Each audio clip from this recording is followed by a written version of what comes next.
అందుకే నేను చాలా క్లియర్గా చెప్తున్నా, నేను ఐవీఆర్ఎస్ కండక్ట్ చేస్తున్నా. ఇంకా కొన్ని ప్రాంతాల్లో ఫుడ్ రీచ్ కాదని వస్తూ ఉంది. ఆ ఐవీఆర్ఎస్ మెసేజెస్ని మళ్ళీ తిరిగి ఆఫీసర్లు పంపిస్తున్నా. ఏ నెంబర్ నుంచి వచ్చిందో ఆ నెంబర్ కూడా పంపిస్తున్నా. నేను అందుకనే ప్రజలందరికీ అప్పీల్ చేస్తున్నా, నేను పంపించే ఐవీఆర్ఎస్ మీకోసరం పంపిస్తున్నా. మీరు ప్రాపర్గా సమాధానం చెప్పండి.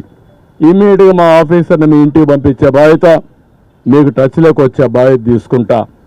అదే సమయంలో ఏమాత్రం అవాస్తవాలు చెప్పొద్దండి, వాస్తవాలు చెప్పండి. ఇలాంటి ఒక విపత్కరమైన పరిస్థితిలో ఉండే మనందరం ఆలోచించాల్సింది, ఎప్పటికప్పుడు మీరు సమాచారం నాకు ఇవ్వగలిగితే ఆ సమాచారాన్ని బేస్ చేసుకొని ఇమ్మీడియట్గా యాక్షన్ తీసుకుంటా. ఇంకా ఎక్కడికక్కడ నేను సర్ప్రైజ్ ఇన్స్పెక్షన్స్ కూడా వెళ్తున్నాను.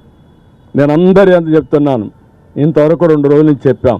ఇప్పుడు ఎవ్వరు సరిగా పని చేయలేదు అని కన్ఫర్మేషన్కి వస్తే యాక్షన్స్ తప్ప ఇంకేముండవు. అది యాక్షన్స్ కూడా డ్రాస్టిక్గా ఉంటాయి. దయచేసి అర్థం చేసుకోండి.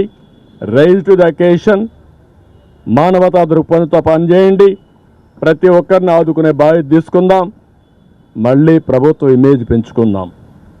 మనం ఉండేది ప్రజల కష్టాల్లో ఉన్నప్పుడు సర్వశక్తులు ఒడ్డి వాళ్ళకి సేవ చేయాల్సిన అవసరం ఉంది.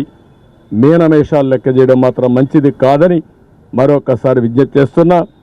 రాత్రి ఎవ్రీడే రాత్రి 9 గంటలకు నేను రివ్యూ చేసుకుంటున్నాను.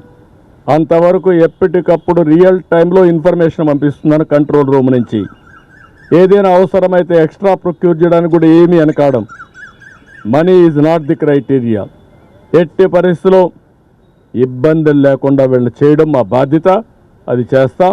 ఇది అవుతానే శానిటేషన్ మీద ఉంటాం. అదే మరి రీహాబిలిటేషన్ చేయాలి. ఈ 2-3 రోజుల్లో ఇవన్నీ కంప్లీట్ చేస్తాం.